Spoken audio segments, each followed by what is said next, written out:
오전 질의 마지막 순서입니다. 존경하는 이광일 의원님 질의해 주십시오. 이광일 의원. 네.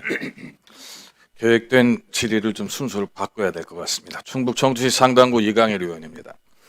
후보자님 국가보훈부 장관 후보자로 지명되신 거 일단은 축하드립니다. 오늘 잘 해명하셔서 장관으로서 소임 다 하시길 바랍니다.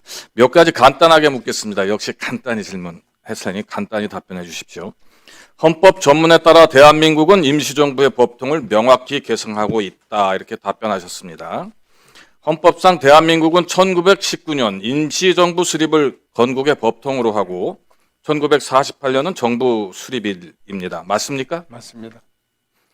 후보자께서는 가장 존경하는 역사적 인물을 백범 김구 선생님이고 가장 존경하는 대통령은 김대중 대통령이라고 답변하셨습니다. 맞습니까? 12.12와 5.16은 군사 쿠데타라고 답변하셨습니다. 맞습니까? 맞습니다. 지난 윤석열 정부의 뉴라이트 보호는 헌법 정신과 역사적 정통성을 훼손하고 국민 통합을 저해하는 정치적 보훈이라고 보는데 동의하십니까? 네. 네, 답변 잘 들었습니다. 제가 보기에 보훈 업무에 대한 행정 경험이 없으시기 때문에 이거 좀 미숙한 거는 저도 인정을 하겠습니다. 그러나 지금 답변을 들어보면 제가 보기엔 역사의식과 국가관, 보훈의식이 상당히 훌륭하신 분으로서 보훈부 장관에 더없이 적합한 분이라고 저는 생각을 합니다. 자, 우리 헌법은 대한민국이 임시정부의 법통을 계승한 나라임을 분명히 알고 있습니다. 그러나 지난 윤석열 정부는 이러한 헌법 정신을 지속적으로 무시하고 훼손했습니다. 자, 보실까요? 윤석열 정부 역사적으로 검증된 항일 독립운동의 정신을 이념 편향이라는 이름으로 매도했습니다. 대통령실과 여권 주요 인사들은 홍범도 장군의 흉상 육사에서 이전하려고 했고요. 김영석 독립기념관장과 박이택 이사, 이 사람은 대표적인 뉴라이트 성향 인사입니다. 그런데 보훈 요직에 앉혔습니다. 독립운동의 가치와 항일 역사 서사의 공공적 계승을 체계적으로 축소 왜곡하려는 시도를 지속해 왔습니다. 광복 80주년 행사에서는 독립유공자 단체를 배제한 채 형식적인 이벤트 행사만 했다는 것이 뉴스를 통해서 대대적으로 알려져 있고요. 죄송하지만 일부 국민의힘 의원들도 일본군 위안부는 매춘이었다. 독도는 일본 땅이라는 주장도 있다라는 식의 역사 부족 발언도 서슴지 않았던 의원도 몇 분 계십니다. 자, 백선엽의 국립현충원 안장기록에서 친일 반민족 행위자라는 표현 삭제했습니다. 국회에서 의결된 민주유공자법 거부권 행사했습니다. 뿐만 아니라 국가보훈부가 관리하던 친일 귀속재산 일부를 친일파 후손에게 수의계약으로 매각한 적이 있습니다. 고운 행정의 근간을 훼손하고 나라를 되찾기 위해서 목숨을 바친 소년들의 명예를 국가가 스스로 짓밟았던 게 이전 정부입니다. 윤석열 본인은 지금도 내란죄, 외환죄 등 헌정질서 파괴 행위에 대한 수사와 재판을 받고 있는 피의자 신분입니다.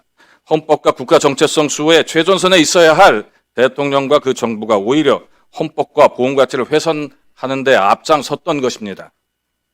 자, 후보자께서는 질문입니다. 윤석열 정부의 보훈 정책 기조가 국가의 헌법적 정통성과 보훈 철학에 부합한다고 생각하십니까? 안타깝지만 제가 느끼기에는 이념에 의해서 보훈 정책을 하다 보니까 사회 갈등을 오히려 증대시키지 않았나 이렇게 판단합니다. 좋습니다.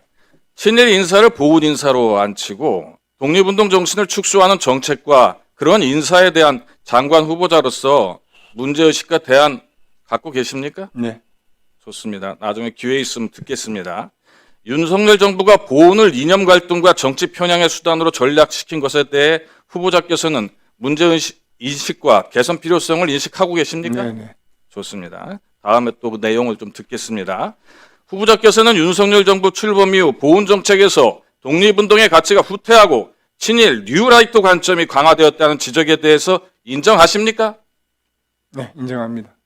보훈의 핵심 가치에 반하는 인사에 대해 재검토하거나 해임을 건의하실 의향 있으십니까?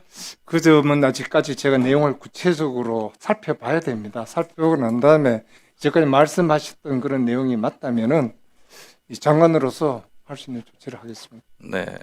후보자께서 장관에 취임하신다면 대한민국이 어떤 역사적 가치 위에 서 있는지, 고은이 어떤 철학을 품고 있는지, 국가의 품격이 어디에서 비롯되는지를 몸소 보여주는 장관이 되실 것을 기대하겠습니다.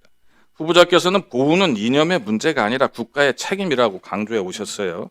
고은의 탈정치와 역사적 가치의 회복, 국민 통합을 위한 한국의 탈퇴에 대한 후보자의 구체적인 계획, 아까 거 포함해서 다시 좀 설명 좀 부탁드립니다.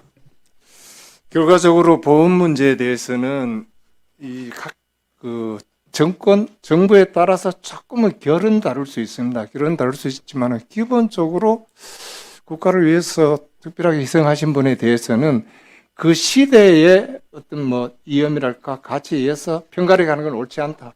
저는 그렇게 생각을 합니다.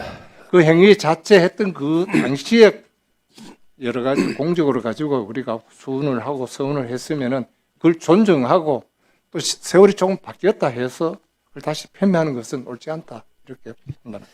자, 수고하셨습니다.